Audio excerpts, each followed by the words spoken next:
नमस्कार दोस्तों, welcome to you exam. आज का पहला प्रश्न है, the term R H factor refers to. R H factor का शाब्दिक अर्थ क्या है? तो इसका सही आंसर हो जाएगा रीसस फैक्टर। आंसर हो जाएगा रीसस फैक्टर। अब ये जो रीसस फैक्टर है ये क्या है? ये एक टाइप ऑफ प्रोटीन है। एक टाइप ऑफ प्रोटीन है, ठीक है।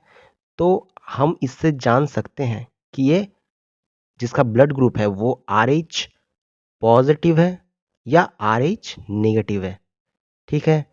तो इसको हम जान सकते हैं कि आर एच पॉजिटिव है या आर एच नेगेटिव है।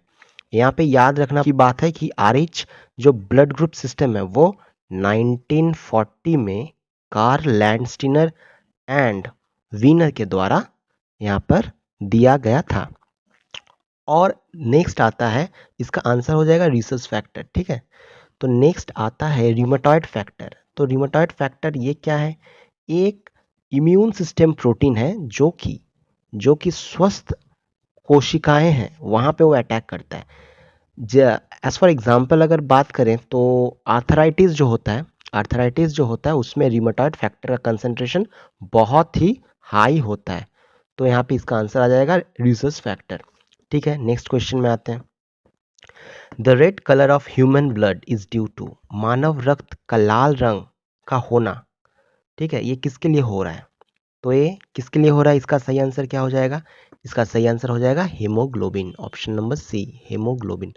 अच्छा, ये जो हीमोग्लोबिन है ये ये जो हेम कंपोनेंट है इसका, हेम, ये हेम कंपोनेंट में ही ये आयरन पाया जाता है जिसको हम Fe से डिनोट करते हैं, ठीक है। तो यहाँ पे हीमोग्लोबिन को हम कैसे लिखते हैं? एच बी और एच जी बी, इस तरीके से हम लोग भी लिख सकते हैं हीमोग्लोबिन को, ठीक है। हीमोग्लोबिन का काम क्या है? हीमोग्लोबिन का काम है ऑक्सीजन का तो ट्रांसपोर्ट करना, यानी कि ऑक्सीजन को एक जगह से दूसरी जगह पहुंचाना, और इसका काम ये भी है कि ऑक्सीजन को स्टोर भी करता है, ठीक है। चलिए, अब हीमोग्लोबिन की जो मात्रा है वो हम लोग देख लेते हैं कि यहाँ पे कितनी मात्रा में पाई जाती है, ठीक है।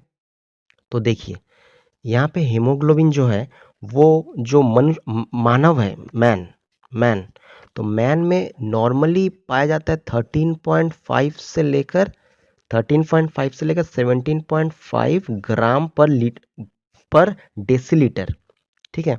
और यहाँ पे जो महिलाएं हैं उनमें 12.0 से लेकर 15.5, कितना? 12.0 से लेकर 15.5, ठीक है, ये ग्राम पर डेसीलीटर में पाया जाता है, ठीक है। तो हीमोग्लोबिन तो हो गया। अब हम लोग बात कर लेते हैं हीमोग्लोबिन के बाद यहाँ पे हेमोसायनिन, ठीक है। यहाँ पे देख सकते हैं, यहाँ पे हीमोग्लोबिन जो है इस तरह का कॉम्प्लेक्स स्ट्रक्चर होता है, और ये जो मायोग्लोबिन है यहाँ पे सिंपल स्ट्रक्चर होता है, ठीक है।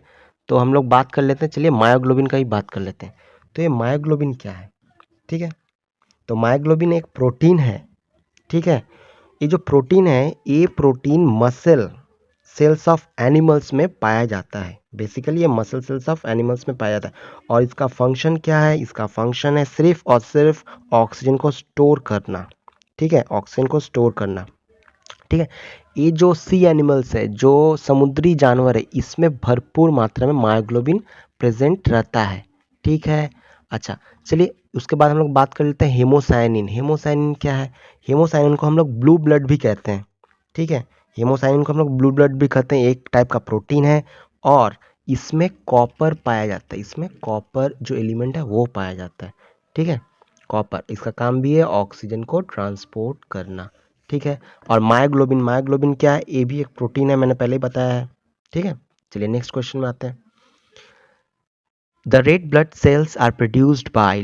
लाल रक्त कणिकाओं का निर्माण किसके द्वारा होता है? इसका सही आंसर क्या होगा? इसका सही आंसर हो जाएगा अस्थि मज्जा, बोन मैरो के द्वारा किया जाता है। यहाँ पे अस्थि मज्जा इसका सही आंसर हो जाएगा। देखिए यहाँ पे मैंने दिखाया बोन मैरो, ये देखिए यहाँ पे बोन है, बोन के अंदर एक सेमी सॉलिड जो होता है टिश्यू, उसे हम बोन मैरो कहते हैं, ठीक है। यहाँ तक कोई प्रॉब्लम नहीं है, ठीक है। अच्छा, ये कहाँ कहाँ पाया जाता है? देखिए, पसलियों में पाया जाता है, चेस्ट बोन या उर्फलक हम जिसे कहते हैं वहाँ पे पाया जाता है, और पेल्विक बोन में यहाँ पे पाया जाता है, ठीक है। अच्छा, नेक्स्ट बात कर लेते हैं blood.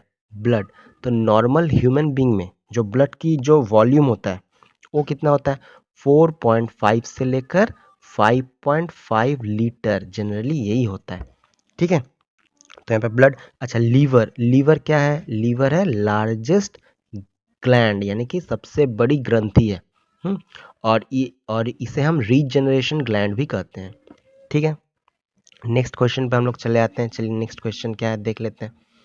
Which of the following blood cell is compulsory for blood coagulation, निम्नलिखित में से कौन से रक्त कोशिकाएं रक्त के थक्का जमने में अनिवार्य होता है। ठीक है, तो इसका आंसर क्या होगा, सही आंसर हो जाएगा इसका प्लेटलेट्स। ठीक है, तो यहाँ पे प्लेटलेट्स का होना बहुत ही आवश्यक है।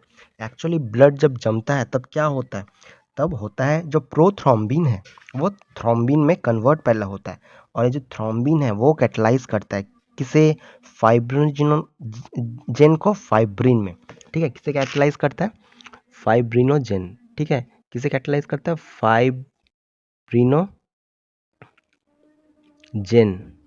को क्या करता है, फाइब्रिन में कन्वर्ट कर देता है। ठीक है, तो यहाँ पे फाइब्रिनोजेन से फाइब्रिन हो जाता है। चलिए अब नेक्स्ट क्वेश्चन में आते हैं। Next question, a person of A B blood group can receive blood from the person having, रक्त वर्ग ए बी का एक व्यक्ति किस व्यक्ति से रक्त प्राप्त कर सकता है। ठीक है, तो इसका सही आंसर क्या हो जाएगा, एनी ब्लड ग्रुप, यानी कि किसी भी ब्लड ग्रुप से वो क्या ले सकता है, वो रक्त ले सकता है। ठीक है, तो यहाँ पे एनी ब्लड ग्रुप, तो हम लोग अगर बात करें यूनिवर्सल रेसिपिएंट, तो यूनिवर्सल रेसिपिएंट कौन होता है, ए बी पॉजिटिव। और यूनिवर्सल डोनर कौन होता है, यूनिवर्सल डोनर ओ नेगेटिव होता है। ठीक है, जो किसी को भी डोनेट कर सकता है ब्लड। ठीक है, तो यहाँ पे एबीओ ब्लड ग्रुप सिस्टम, तो देखिए यहाँ पे याद रखने वाली बात है, एबीओ ब्लड ग्रुप सिस्टम कब दिया गया था, 1901 में कार्ल लैंडस्टीनर के द्वारा दिया गया था ABO blood group system. Clear है, क्लियर। तो चलिए आज का सेशन यही एंड करते हैं। यदि आपको ये वीडियो अच्छा लगा हो तो इसे आप लाइक एक ज़रूर कर दें। धन्यवाद।